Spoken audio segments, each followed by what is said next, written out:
tal? Bienvenidos a Proyector Podcast, sección La vida es mejor en Mérida. Mi nombre es Ángeles Sarmiento y el día de hoy tengo una invitada muy especial. Ella es mi amiga América.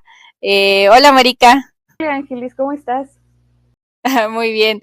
Y pues bueno, el día de hoy hablaremos de un tema, pues, algo raro que pasa en Mérida. Bueno, yo lo veo así, ¿no? Porque, por ejemplo, en este podcast, Ame, te explico súper rápido, hablamos de lo que es la vida es mejor en Mérida, nosotros así le decimos. Y justamente hoy, bueno, me acabo de enterar que en Mérida acostumbran a tomar café, o sea, realmente ya las personas consumen mucho café y es un poquito raro porque las temperaturas promedio en Mérida llegan a ser hasta de 35 grados o incluso a veces más, ¿no? Pero bueno, justamente en este podcast, algunas veces estoy con mi compañero Fernando, que él es el que reside en Mérida y él es el que nos va a apoyar ahorita con algunas imágenes que ya ustedes como audiencia las estarán viendo en YouTube.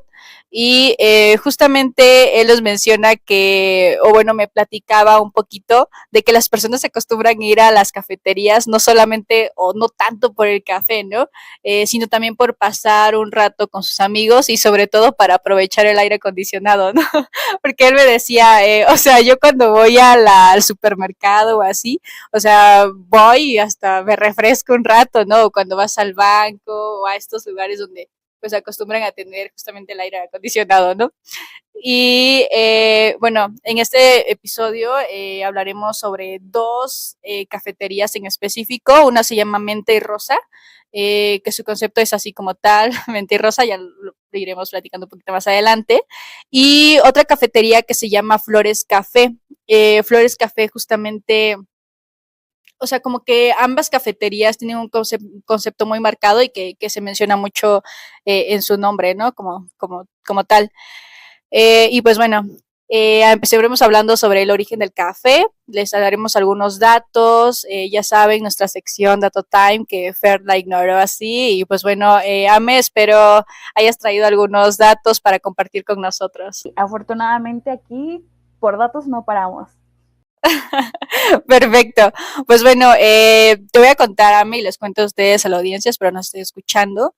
Se dice, o bueno, hay una leyenda que se llama leyenda del Caldi. Se dice que es un pastor de Etiopía, porque el café como tal fue descubierto en Etiopía, y dice que fue descubierto por unas cabras locas.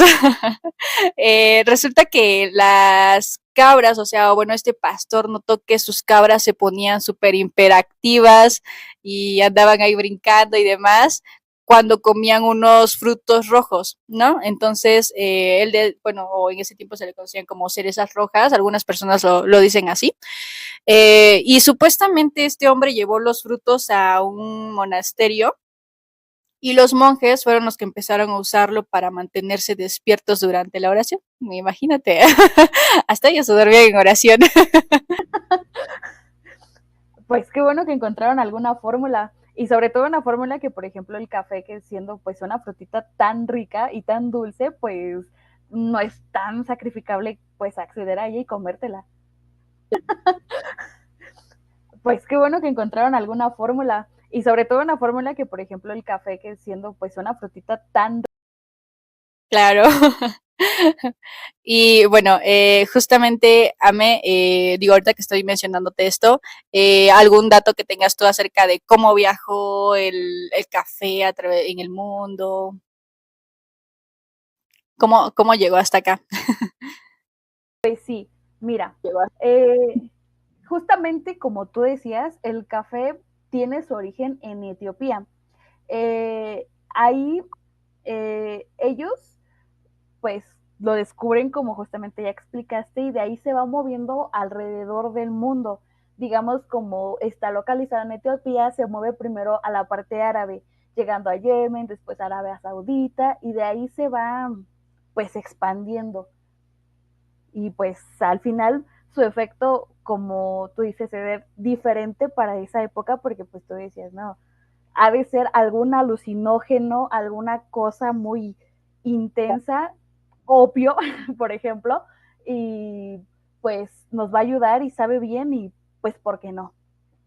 que justamente, o sea, algo tan pequeño, o sea, una observación, pues cambió todo lo que conocemos ahora, ¿no? Porque cómo llegó el café hasta acá. Y digo, actualmente hay muchos países que lo consumen pues mucho, ¿no? Incluso México es uno de los países, pues, o sea, que vende, o sea, exporta bastante café y pues bueno, que ya lo tomaremos un poquito más adelante, ¿no? Y pues bueno, nos vamos justamente con este tema. Juntas hoy vamos a ir a lo que es Menta y Rosa.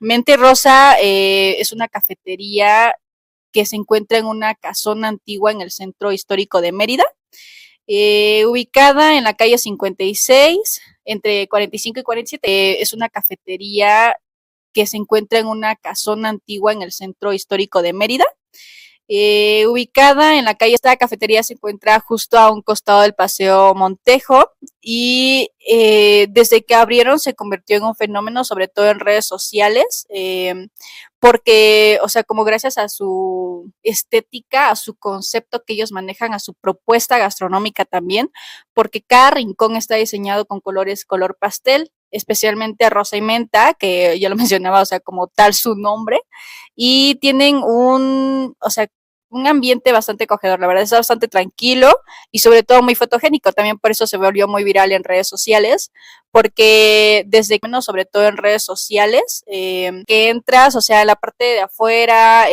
como que se ve muy vintage y ya sabes, ¿no? Como que está, como entrar en todas estas tendencias, ¿no?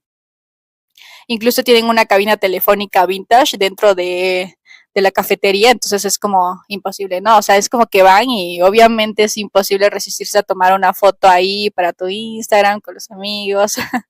Y Fer, de hecho, fue y digo, nos mandó unos videos en donde está ahí comiéndose un pastelito, escuchando música, aprovechando el aire acondicionado. Y bueno, Ame, nos ayudas ahí un poquito. No sé si tengas información, por ejemplo, de los servicios que ofrecen o la comida o lo que se ofrece en Menta y Rosa. Creo que sí, afortunadamente Menta y Rosa, o sea, de la parte visual tiene una gran valoración porque pues al final, como tú dices, nadie se puede resistir a tomarse una bonita foto en este lugar y aparte de eso, una ventaja para todas las cafeterías es justamente su oferta gastronómica. Claro que sí, ofrecen ellos desayunos brunch, almuerzos, eh, claramente en México lo que es tradicional, los chilaquiles, omelets, hot cakes, pastas y tacos de rechera. O sea, imagínate en la mañana, cuando lo necesitas, un buen taco de rechera no se le niega a nadie. En la parte de las bebidas, afortunadamente cuentan con bebidas de frías, calientes obviamente, con pues es una cafetería, pero por ejemplo, frappés de Nutella, a mí que me encanta la Nutella, el chocolate, encantada. Y también cuentan con propuestas diferentes, como por ejemplo horchata con menta, y tienen una famosa bebida que es de Jamaica con una rodaja de limón, que justamente para el mercado donde está, para el lugar, aprovechando sobre todo el clima, pues también algo súper fresco que refresca y que nos ayuda a seguir adelante durante todo el día. Sí, por supuesto. Y pues bueno, justamente lo que mencionas de lo que trajo de siglos atrás, surge la pregunta o la curiosidad de saber cómo es que llega a México el café, cómo es que de Etiopía, que ya nos explicabas un poquito cómo subió a lo que es Europa, o sea, de África a Europa, pero cómo llega a México, ¿no? Justamente para llegar a México tiene que pasar muchísimas, digamos, tiene que generar un trayecto largo, porque después de que justamente como les contaba, llega a Arabia, después para el siglo XVII, imagínate, o sea, siglo XVII, el café llega a Europa. Se llegan a abrir las primeras cafeterías y se vuelve una bebida increíblemente popular en lugares como Francia, Inglaterra o Países Bajos. Ya es hasta el siglo XVIII que llega a América.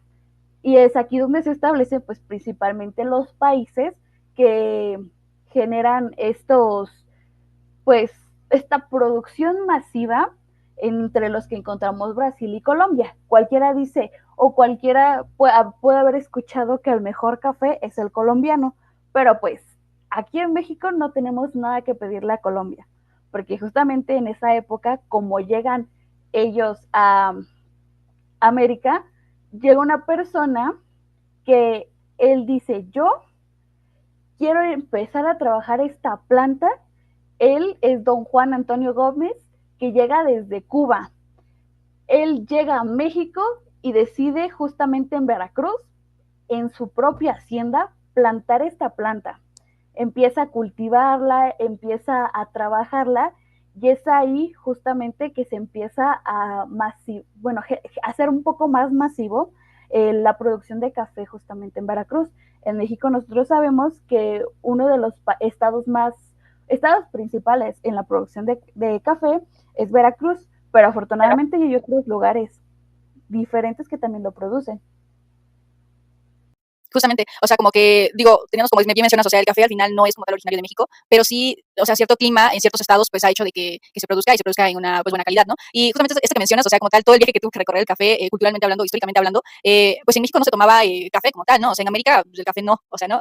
Los mayas no tomaban café, los mayas tomaban cacao, y como mencionabas hace un rato, en la cafetería Mente Rosa, ¿no? Que encontramos bebidas tanto de chocolate como de café, o sea, a mí se me hace súper interesante esta mezcla ya de cultura, o sea, encontrar tanto bebidas con cacao como bebidas con café, incluso mezcladas en sí mismas, pero, o sea, los mayas, digo, y en cuanto al café, o sea, como que el café y el cacao comparten ahí algo histórico, ancestral, tal vez, como espiritual también de alguna forma, porque pues bueno, ambas llevan todo un proceso, ¿no? En esa época. Y pues sí, al final de cuentas, digo, en el episodio anterior hablamos sobre lo que son las casas o casonas en Mérida, y cuando hablábamos, por ejemplo, de las casas como Casa Montejo, que la Casa Montejo, pues bueno, lo mencionamos en el episodio anterior, era del conquistador de Mérida, Casa Minarete, o sea, como que todas estas casas que están sobre Avenida Paseo de Montejo, en Mérida, pues son casas que son, o sea, es como, ya estaba leyendo otra vez en una revista, o sea, decía que Mérida era la ciudad que quería ser París, ¿sabes? ¿No? Porque justamente tenían como que toda esta influencia de Europa, y justamente así es como también se introduce el café a lo que es México, porque en México el café llega justamente en el siglo XVIII, y esto llega a través del virreinato, que se dice, o sea, probablemente fue por las vías antillanas francesas, ¿no? Como por Haití o Martinica, que justamente que mencionabas Cuba, que fue el primero que justamente Veracruz fue uno de los primeros lugares donde se sembró café en México, o sea, eso es algo impresionante, es un dato increíble. Y pues bueno, es fascinante cómo el café se ha integrado a toda la cultura mexicana, cómo han dado lugar a bebidas tradicionales como el café de olla, ¿no? O sea, el café de olla imperdible, y que se prepara con canela, con piloncillo, en una olla de barro, o sea, cosas, o sea, cómo se tropicalizó o cómo adaptamos culturalmente un producto y un fruto que no es originario de México. Justamente los mexicanos hicimos el café propio. Bueno, pasando a esto, digo, ya que aterrizamos un poquito la idea de cómo llega el café desde Etiopía y cómo al final termina llegando a lo que es México, nos pasamos a otra cafetería que se llama Flores Café. Esta se funda en una casa que fue heredada a la familia Moreno, y ellos decidieron pues transformar todo este espacio como en algo muy con su toque muy personal, ¿no? Porque, o sea, ahorita digo, si están viendo el video, la cafetería tiene su jardín con bugambilias, o sea, sus banquitas, o sea, es un concepto bastante natural, y luego, o sea, cuando entras, o sea, se ve que está súper refrescante también, ¿no? Digo, como que llegas del calor de la calle y entras a un lugar en donde hay muchas plantas y demás, pues está increíble. Además que esta cafetería, en cuanto a su decoración y demás, digo, porque tal vez os está escuchando alguien ahí que tiene la idea o está planteando a ir a Mérida y pues tomarse unas fotos. Al final las fotos nunca sobran, nunca hace falta, ¿no? De que tienes que tomar fotos para decir que estuviste en tal lugar. En las paredes puedes encontrar frases literarias de autores, entonces entras y sales ahí pensando mil cosas, reflexionando sobre la vida, ya que lees todas las frases y estás ahí como que en silencio y demás. Y aparte creo que en la cafetería, bueno, ahorita les voy a poner un video. Hola amigos, ¿qué tal? Otra vez yo, Fer, de La Vida es Mejor en Mérida. Bueno, me encuentro otra vez, me antojó un cafecito de olla, nada más que ya me dio hambre. Pedí un paquete de dos aquí en Flor, Amor y Café. Está muy chévere y escuchen la música de fondo.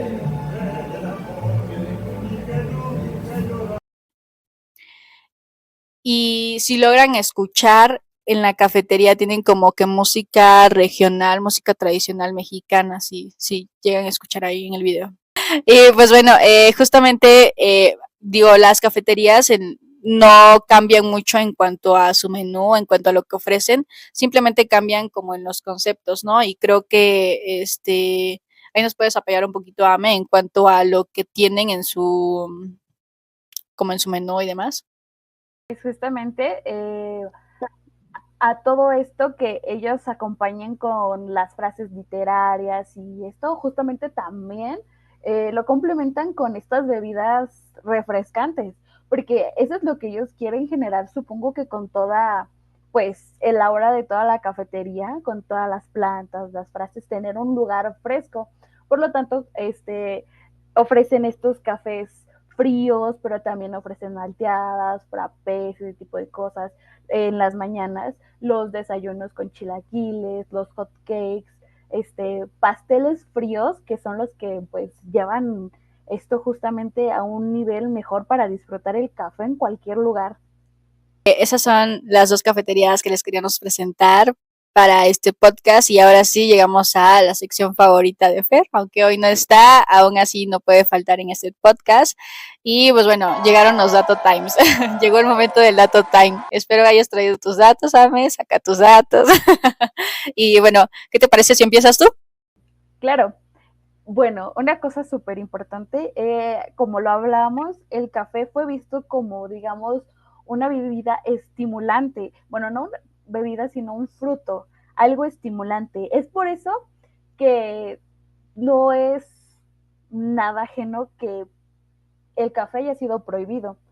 En varias ciudades del mundo musulmán, como la Meca o el Cairo, esta bebida fue prohibida temporalmente, pero no es por lo que ustedes se imaginan, sino porque más o menos por allá del siglo XV, del siglo XVI, al ser una bebida que se promovía, digamos que en tanto el pensamiento crítico y la desobediencia, al generar reuniones en las que ellos solamente, bueno, se juntaban las personas para beber el café, ellos pensaban que se podía considerar que ahí se estuvieran haciendo pues reuniones para atacar al gobierno. Entonces ellos decían, no, entre menos se reúnan, mejor para nosotros. Es también por eso que también por la forma en cómo el café actúa en nuestro organismo, es una bebida considerada del diablo, o era considerada del diablo. Y yo, vaya dato. Y sí, y pues bueno, y sí, o sea, de alguna forma también entiendo que pues obviamente se desconocía, digo, no tenían como tanta información sobre este fruto y pues obviamente ver como esta reacción en las personas, pues obviamente sí era extraño y se entiende, en parte se entiende, ¿no? Justamente, o sea, ellos se emocionaban, bueno, se aceleraban por toda la cafeína que contiene y ellos decían, no, es que ya lo poseyó el diablo. Claro. Y pues bueno, ahí tienen la bebida del diablo. Y pues bueno, bueno, mi dato time es de que en Mérida el café se volvió moda, o sea, era una moda tomar café durante el periodo del Porfiriato, o sea, entre por ahí de los 1876 y algo, pues Mérida justamente, pues o sea, como que tuvo un auge económico muy grande justamente por el Enequén, conocido como el oro verde, que eso pues bueno ya lo tocaremos en otro episodio, pero justamente esto permitió a la élite local en ese entonces de Mérida pues acceder a lujos europeos y justamente en Europa ya se tomaba el café, ¿no? O sea, ya existían lugares o cafeterías que de las más emblemáticas o de la época eran justamente el Café París. Digo, aquí no sé, no, perdónenme, yo lo voy a pronunciar tal y como está porque francés no sé, pero es Don Paul. Este está situado, bueno, estaba situado, la verdad es que desconozco, en la calle Plateros. Era un punto de encuentro para la alta sociedad. Eso sí, es súper importante porque en ese tiempo los únicos que tomaban café o así era justamente personas pues de la alta sociedad, ¿no? El Café Royal también era conocido por su atención exclusiva y es que bueno, en esta cafetería, o sea, era única y exclusivamente atendido por mujeres, o sea, no había hombres como tal.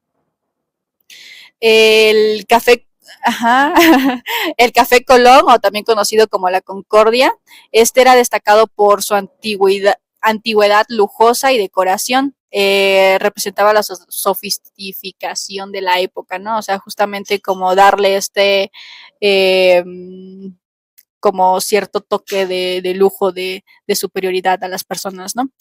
Y el cuarto de los más emblemáticos es la cafetería La Imperial, que esta cafetería, bueno, además de café, ofrecían cócteles y mariscos, o sea, justamente lo que mencionamos ahorita, o sea, ahorita tú encuentras chilaquiles y así en una cafetería, pero en ese tiempo encontrabas cócteles, mariscos, ¿no? Que justamente se convertía en un lugar multifuncional para la... El café diera alguna, como fuera relacionada con el estatus, justamente porque como lo antes lo platicábamos, el café llegó en otros tiempos, no llegó, o sea, no es una bebida totalmente de nuestro país. Y al ser así, solamente las personas que se podían permitir probar estas cosas nuevas, estas cosas exóticas, pues podían adquirir esto, entonces no era para todos. Claro. Básicamente pasamos de ser la bebida del diablo a la bebida de la élite. Sí. Y pues bueno, ¿algún otro dato que tengas, Ame? Siguiendo esta línea de, digamos, élite, de estatus, hay un café muy cuestionable, exótico, podríamos decirlo, ya que está hecho con las heces de los animales.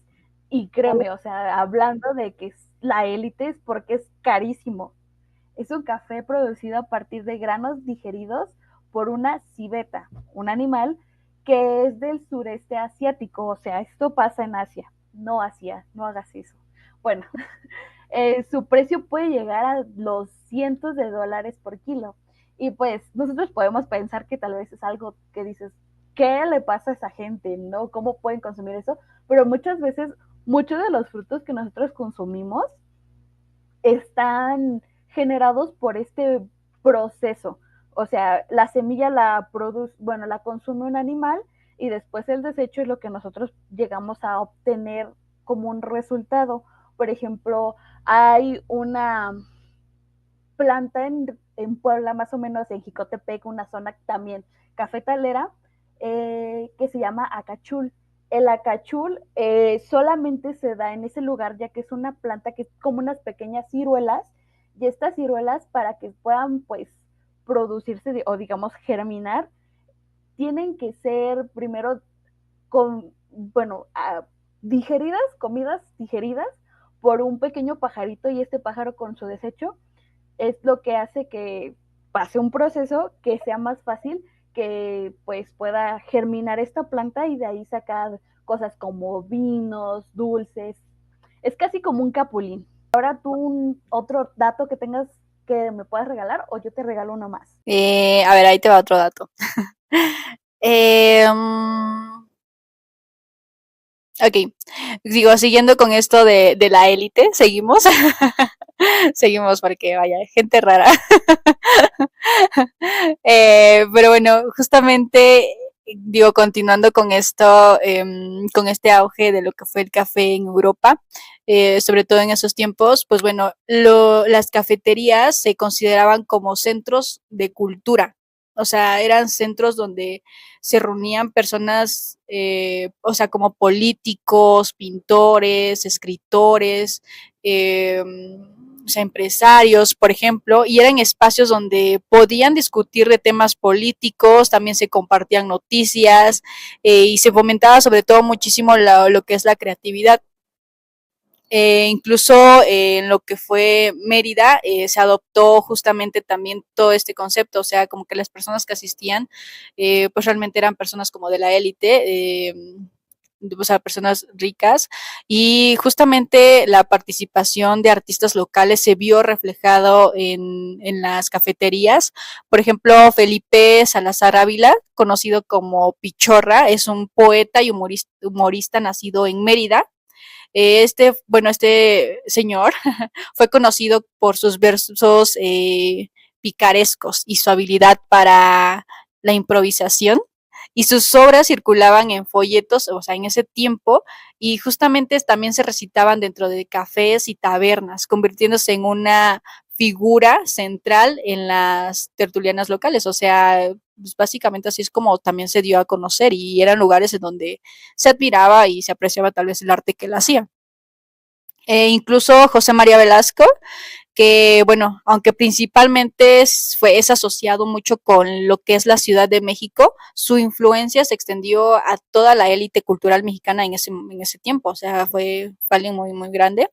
Y durante el porfiriato, artistas como Velasco promovieron el nacionalismo cultural, inspirándose mucho en lo que era el estado de Mérida, sobre todo a valorar y representar su identidad local, o sea, enorgullecer lo que es, pues, o sea, pertenecer a cierto lugar, ¿no? Digo, continuando con los datos, de una vez te lanzo otro dato que tengo aquí, que ya lo había mencionado al principio, hace un rato, pero bueno, solamente para aclarar, pues bueno, la influencia del cacao en vez del café en la cultura maya. O sea, como lo mencionamos al principio, o sea, los mayas no conocieron el café, pero sí consumían cacao en ceremonias y rituales como bebida sagrada. Y si se dan cuenta, ambos productos comparten un legado espiritual y social en sus respectivas culturas, aunque bueno, ya sabemos que el café después lo satanizaron, ¿no? Primero lo hicieron famoso y luego lo fundaron. Como hoy en día todo. Como hoy en día, exacto. Pero bueno, amado por unos y odiado por otros, ¿no? ¿Algún otro dato que tengas o que quieras agregar? Sí, el último y el más podría ser que todo el mundo necesita saber a quien le gusta el café. El café, Okay. su consumo, claro, un consumo moderado, ayuda a, pues, digamos, prevenir distintas enfermedades, como el Parkinson, el Alzheimer, la diabetes tipo 2 y algunos tipos de cáncer. Existe un hecho de que este café también ayuda a, digamos, desintoxicar el cuerpo y así todo el exceso de sal que nosotros tengamos, pues desecharlo. Afortunadamente, o sea, no solamente es una bebida del diablo, no es algo que solamente nos altera o nos quita el sueño, sino de forma moderada, claramente, nos ayuda a que nuestro cuerpo se mantenga saludable.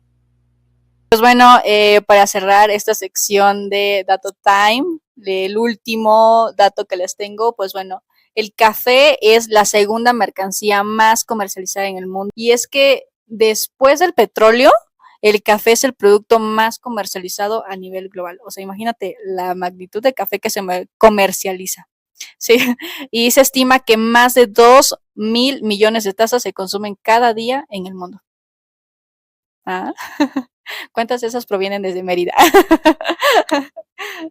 Y pues bueno, yo me despido. América, de verdad, muchísimas gracias por estar en este espacio, compartir con nosotros un poquito de los datos que sabías. Gracias. Y pues bueno, espero verte en otro episodio cuando puedas. Y muchas gracias. Sí, a ti, a tu podcast, y espero que las personas se hayan ido con mucha información.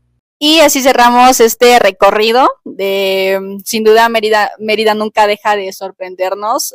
Siempre encontramos un dato más impresionante sobre otro. O sea, yo creí que ya con las casas o las casonas ya estaba como que acá y pues bueno, luego de repente llega el café y wow, ¿no?